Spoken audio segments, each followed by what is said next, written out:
Hey cinephiles, DeadMedia here, and welcome back to Couch Kernels. I wanted to show you this piece of jewelry I got.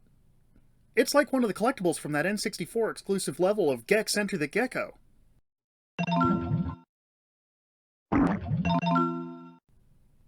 Oh right, I guess it's also from that James Cameron movie. Might be why it's so small. You know what cold water does to stuff.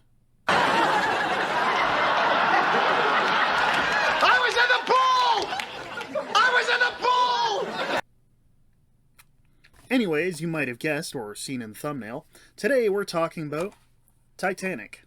The James Cameron classic that turns 25 years old this year and held the top spot as highest grossing all-time movie for quite some time.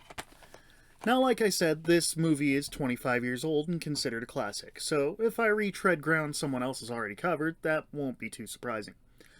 Regardless, today's criteria are as follows: plot and writing, acting, dialogue, visuals and effects, soundtrack, and today we have the return of mystery criteria.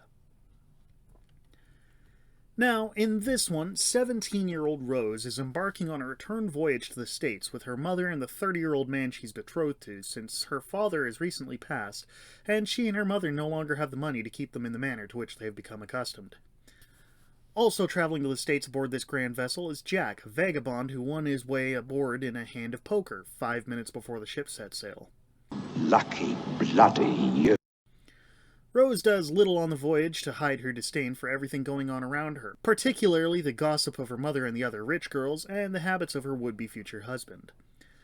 One night, she decides she's had enough and runs all the way to the very back railing of the ship, intending to fling herself off into the inky depths of the North Atlantic, but she ran past Jack on her way there, and he decides to try to convince her not to do it. No! Don't jump! Okay, now jump! He manages to talk her back on board and is rewarded by being invited to dine with the fancy folk the following night. He spends most of the next day pestering and hanging around Rose, who slowly begins to realize that she likes him quite a bit better than the guy she came on board with. A love develops, one that Rose's mother decides to try and forbid at one point, but seriously, she's 17. I'm sure the mother was rebellious and angsty at that point too. What did she think was going to happen? It's interesting that this movie managed to make the real-world tragedy into a B-story for the movie. I spent several years not bothering to watch it, always telling people, I know how it ends. But the story is well written and deserves a kernel. And now it's time for Ranting with Media, an unscripted segment brought about because media felt a strong urge to get nitpicky. Alright, so hear me out. You're not going to like what I've got to say, probably. Because, well, we're talking about the door. We have to talk about the door, because this pisses me off. You got all these people who claim to love this fucking movie, but they constantly are like, oh, they both could have fit on the door, or they both could have fit on the... No, they fucking couldn't, okay? Look, they could not fit on the door. Somebody did the math on it, and I'm actually going to put that picture up on screen right here, right here now. See, so that picture, that covers a Reddit post, I think, that covered the, somebody did the math on the buoyancy of the door and how they couldn't possibly both fit. Now, you probably are just going, oh, that's just something you found on Reddit. Yeah, and it was found on Reddit and somebody sent it to me. But I have other backing proof. So I was going to show you on Netflix. I was going to show you the footage through Netflix, but Netflix has removed Titanic from their film list. So what we're going to do is I'm going to put in the DVD. I'm going to put in the second disc, because that's when this shit takes place. I'm going to put in the second disc, and we are going to look at the moment that I want to talk about. That I'm going to show you why they couldn't both fit on the door.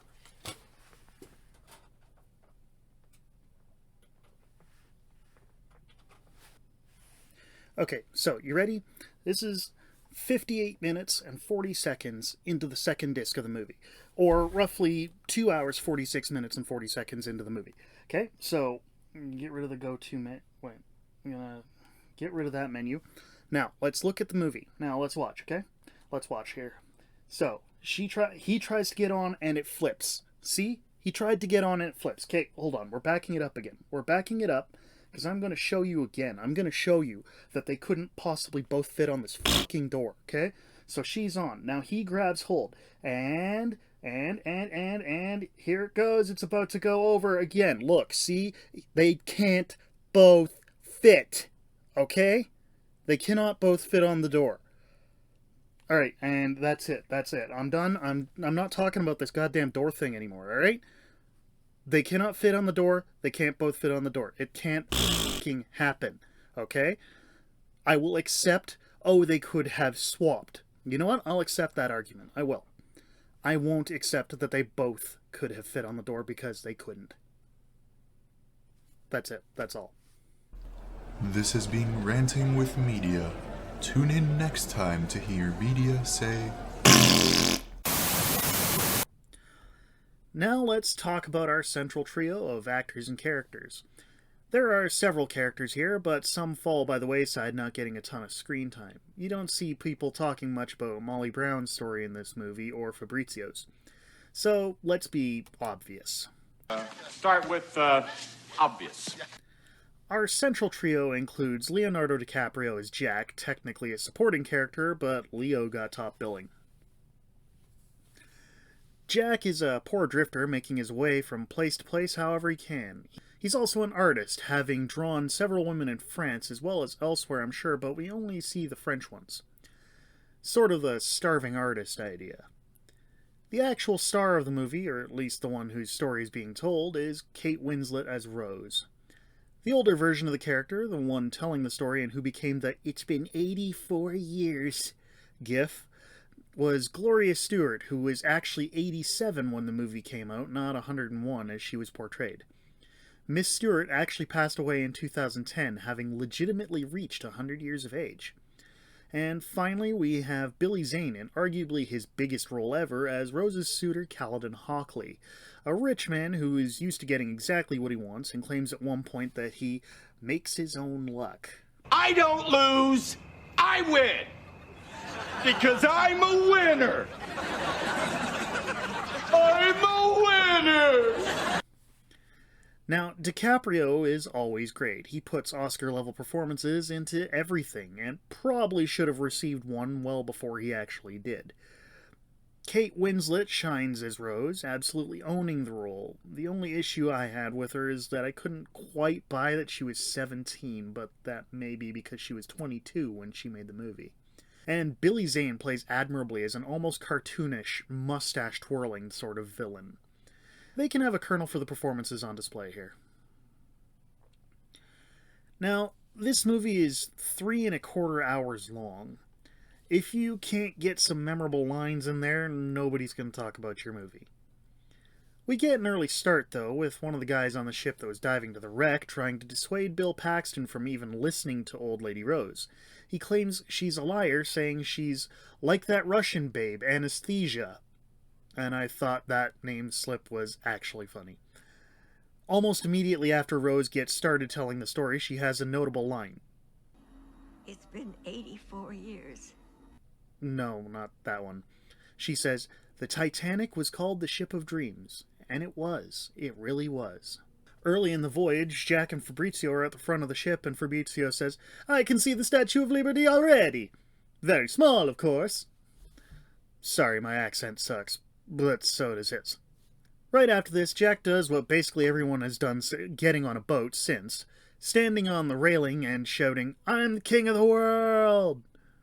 At the dinner with the rich folks, they're all looking down their noses at Jack and his choices, but he just tells them, "I figure life's a gift and I don't intend on wasting it." Another extremely quotable moment is just before the drawing scene when Rose tells Jack, "I want you to draw me like one of your French girls." And there is a funny story there, but I think it can wait until another time. Oh, incidentally, do you know who actually did the drawing in that scene? As well as every other drawing in Jack's book? Director James Cameron. It's his hands we see drawing the picture in the scene. One other line here from near the end of the movie is spoken by older Rose. She says of Jack at this point, "He saved me in every way that a person can be saved." All of these quotes are lovely. I have another moment to mention, but we won't count it as a quote. At the end, Rose tells Jack she won't let go. A little bit later, she says it again as she immediately lets him go. Want to know how much movie time elapsed there? 4 minutes. Liar! Liar! Anyway, as for the quotes, there are 7 of them, almost doubling the amount required, so we can certainly give them a kernel for dialogue here. As for the look of this thing, James Cameron adores the Titanic story, having spent large sums of his own money to go down to the wreck on multiple occasions, and it shows in every detail of the ship being lovingly crafted so it appears on screen as it would have when the ship originally sailed. The effects here are a combination of CGI and practical, aging remarkably well since 1997. I don't have a lot to say about the effects work here or anything, but at the same point, I still think it deserves a kernel. It was dumb. It was obvious! It was pointless. It was short! I loved it. Obviously, the soundtrack is iconic. It uses several instrumental versions of the same track, the one Celine Dion wrote for the movie, but between that and the effective work on a score from James Horner that evokes all the necessary emotions, the score is effective. Oh, by the way, in one of the scenes near the end where the orchestra members are playing music on the deck of the ship and it sinks, did you ever notice the guy in the background chucking deck chairs overboard? I didn't notice him the first time I saw the movie, but Big Country actually told me about him recently. Apparently that guy is based on a real guy who, when he found out the ship was sinking, decided to get drunk out of his goddamn tree. Once he began throwing furniture overboard, giving people something to cling to in the water. He also survived longer in the water as an additional effect of the alcohol. It was an interesting story and fun to see being portrayed, even if they couldn't legitimately give him screen time. Back to the soundtrack, though, it deserves a kernel. On to the mystery criteria. I'm calling today's the girlfriend point. This one is pretty straightforward. I asked my girlfriend to write me a short paragraph, a couple of sentences talking about her thoughts on this movie. She said the following. You Jump, I Jump, Jack is one of the many reasons I love Titanic. It sets the stage for epic romance. A young man from the wrong side of the tracks and a beautiful woman in need of saving. In conclusion, Titanic is a love story for the ages. This sounds to me like she'd kill me if I didn't award the girlfriend point here, so we will be giving a kernel for the mystery criteria. Now let's tip out our bucket and see what we have. Well, folks, it's our first 6 out of 5. Now, several people may disagree with me, but this isn't a perfect movie. It's certainly good, but I also think that by the time I saw it, it had been overhyped for me. It had been hyped to levels that were honestly probably unattainable. Don't get me wrong, I enjoy the movie, but it is very overhyped. Now, before your pitchforks get too sharp... Oh, it makes me mad! Let's move on to Name That Frame. This is a continuation of the round started in the My Bloody Valentine video. So if you want another hint, look there. If you look at my screen, we have a new still. And by way of a hint, I'll tell you it's an animated musical from the 80s. Know what it is? Comment below. We'll be revealing the answer on the next video. That's all for me, folks, but I'll be back soon with another one. Bye.